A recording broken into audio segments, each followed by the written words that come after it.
संत शेरों सुरमा कभी वापस नहीं मुड़ते हैं। जननी जने तो भक्त जन याद आता यह सूर, ना तो जननी बांध रहे काहे गवाए नूर। मेरे साथ तो योद्धाओं की फौज होगी, वो ज्यादा नहीं थोड़े ही बहुत हो सकते हैं। हमारे साथ ऐसे सुरमा चलेंगे। आदरणीय वंदनीय स्मरणीय महामंडलेश्वर स्वामी जसमेर सिंह जी महाराज, कबीर बस्ती जी राष्ट्रीय अध्यक्ष जनता कल्याण मोर्चा, समस्त नेतागण, ऐतिहासिक नगरी शिक्षा के सभी मान्यवर साथियों, समय ज्यादा होने के कारण मैं तो एक ही वाक्य रखूंगा। संतवाणी कभी भी खाली नहीं है। उस क्रांति में हमेशा दो लोगों का ही विशेष योगदान होता है। कोई भगत सिंह क्षेत्र में देख रहा है, कोई राष्ट्रपति है, वो परिवर्तन का है। और समावेशियों ने जो अपना जनता कल्याण मोर्चा बनाया, संत के वचन कभी खाली नहीं जाते। पीछे का समय हमारे जाती है, वो कहते हैं कि सभा में कि मेरे को आशीर्वाद दो कि आने वाले इलेक्शन में कांग्रेस की सरकार में और मैं प्रधानमंत्री, जिसमें सैकड़ों साथियों ने अपने शरीर को छोड़ दिया। तब दुखी होकर कृपात्री महाराज ने कमी थी कि जिस प्रकार आज ये अनेक साधु आज के कारण इनको मोटा का परिवार भी आज इस शहर में इस वेंकट हॉल में ये जनसभा हुई है। आप सारे के सारे लोग मौजूद हैं और जब बाद में सरकार बनकर आएगी तो इस बात को पूछा जाएगा, चला जाएगा, कहा जाएगा कि पहले कार्यक्रम में कौन कौन लोग बैठे थे, कौन कौन योद्धा थे, किस किस ने बाजी लगाई थी। चलती का नाम गाड़ी तो दुनिया होती है, चलती चलाए में कोई भी बैठ जाता है, झंडा जिसका लगा उसके साथ कोई भी खड़ा हो जाता है। लेकिन नई गाड़ी बनाना, उसको चलाना, उस पर झंडा लगाना, लोगों के बीच में जाना, संघर्ष करना, अपने आप को दिखाना और सबके बीच में स्थापित करना, ये सबकी बस की बात नहीं हुआ करती है। वो दूर दराज से यहाँ पर आए हुए नौजवान साथियों, बुजुर्गों, मैं आपने मुझे हमारे को दिया, बहुत बहुत धन्यवाद। Thank you. मैं अंकित करूँगा हमारे प्रदेश के मंत्री श्री पवन गदगल जी आए और अपने विचार की जनता कल्याण मोर्चे के बनाने की जरूरत इसलिए पड़ गई कि पार्टियां सभी सत्ता में रही। अभी भाजपा सत्ता में है, जजपा सत्ता में, उससे पहले कांग्रेस सत्ता में थी, उससे पहले इनेलो सत्ता में है। तो केवल 3 ही विकल्प बच गए लोगों के पास, जो बार बार अपनी उन्हीं बातों को दोहराते हैं। जब सत्ता में आते हैं तो अलग जबान होती है और सत्ता से बाहर होते हैं तो अलग जबान होती है। तो अभी आप कह रहे थे कि 2 लाख लोगों की भीड़ करके आप रैली करेंगे, उसके बाद अनाउंस करेंगे पार्टी का नाम, तो जनता कल्याण मोर्चा क्या? जनता कल्याण मोर्चा हमने बनाया है, हम प्रैक्टिकल काम करना चाहते हैं।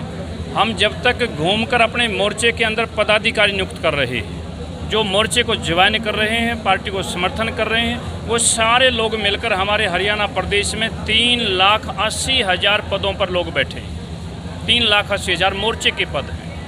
हमने केवल 2 लाख की बात करी है, क्योंकि यहाँ जब तक हमारी संख्या बल बड़ी नहीं होगी तब तक हमारी बात नहीं सुनी जाएगी। अभी बहुत सारी बातें हमारे पास हैं जिसका एक भी जवाब एक भी पार्टी के पास नहीं होगा, क्योंकि सभी पार्टी के नेताओं कई बार जिता कर भेजा है। जिस स्थान पर हम खड़े हैं यहाँ पर भी कई बार मंत्री, एमएलए, मुख्यमंत्री बनाए हैं। ये पूरे हरियाणा प्रदेश की स्थिति है।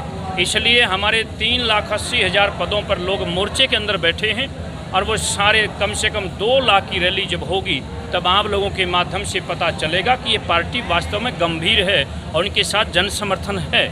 तो आपका मुख्य मुद्दा क्या रहेगा? हमारा मुख्य मुद्दा शिक्षा, स्वास्थ्य, रोजगार और सुरक्षा, चारों सरकार की सुविधा होनी चाहिए। जबकि यहाँ तो लूट मार मची हुई है।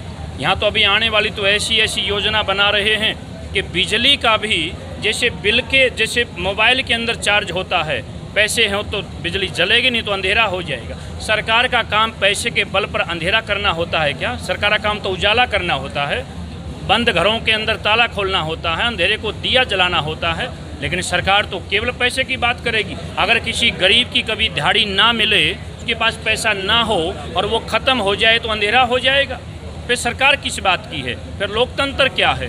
फिर हमारी वोट का मूल्य क्या है? फिर मानवाधिकार क्या रह जाएगा? ये बहुत सारी बातें, समय आएगा तब हम घोषणा करेंगे कि सरकार की तरफ से क्या क्या होना चाहिए। जन कल्याणकारी योजनाएं होनी चाहिए। लाखों लाखों करोड़ों की योजनाएं हो जाती हैं, लेकिन गरीब के जिम्मे क्या आता है, जनता के जिम्मे क्या आ जाता है। अगर किसी का एक्सीडेंट हो जाए दुर्भाग्यवश, कभी कोई ऐसी घोषणा होती है, कभी ऐसा सर्वे होता है कि उसका एक्सीडेंट होने वाला का हो सकता है उसके 2 छोटे छोटे बच्चे बच गए हों, घर में अकेला कमाने वाला हो, लेकिन सरकार को कोई मतलब नहीं है। कई सालों तक वो चारपाई पर पड़ा रहता है, उसकी पत्नी दिहाड़ी मजदूरी करके उसकी दवाई करती है। ऐसी ऐसी बहुत सारी बातें हैं, इसलिए आवश्यकता पड़ गई है। जनता का दुख है, दर्द है, बहुत गहरी बात है। मेरे साथ जन समर्थन है, हम मोर्चे को लेकर चल रहे। सर, हरियाणा में बड़ी बड़ी पार्टियां हैं, क्या आप उनके सामने टिक पाओगे जी धुरंधर नेता? बड़ी बड़ी पार्टियां, अब 2 ही बातें आई हैं। हमारे साथ जन समर्थन होगा तो फिर वो बड़े कहाँ रह जाएंगे। हमारे पास पैसा नहीं है, क्या इसलिए नहीं टिक पाएंगे?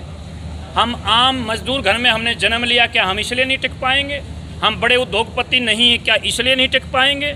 हमने पहले इस हरियाणा प्रदेश में सरकार नहीं बनाई है, हम MP और MLA नहीं बने हैं, क्या नए व्यक्ति नहीं बन सकते हैं? क्या हम इसलिए नहीं टिक पाएंगे? आम जनता में से नए लोगों को लाकर हम MP और MLA बनाएंगे।